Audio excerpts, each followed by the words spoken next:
how to create a call on the customer portal. The first thing that you want to do is head to customers.verosoftware.com.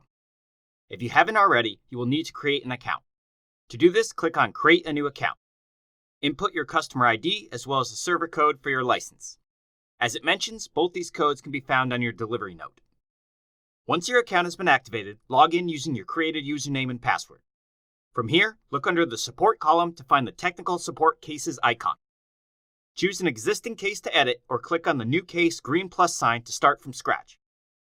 The company name will be auto-filled and the case owner and contact name will be set to yourself by default.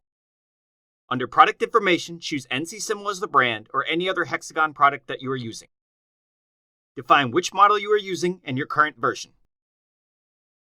Then choose which area of the software is experiencing the issue from the dropdown. Under Additional Information, set the level of severity and the reason for indicating so. Finally, at the bottom, fill in the subject header and write in a description of the issue with as much information and detail as possible. Hit Save to create the call. Once the call is created, the window should look like this. The only thing left to do is to add the attachments to the call. Again, the more information the better, so any screenshots, full cam projects, as well as NC-Symbol projects are excellent tools for us. Click on the Add Attachment green plus sign at the top and choose Files to browse your computer. You can upload multiple at the same time so long as any individual one does not exceed 200 megabytes. When complete, you can view the list of attached items from a tab on the right-hand side.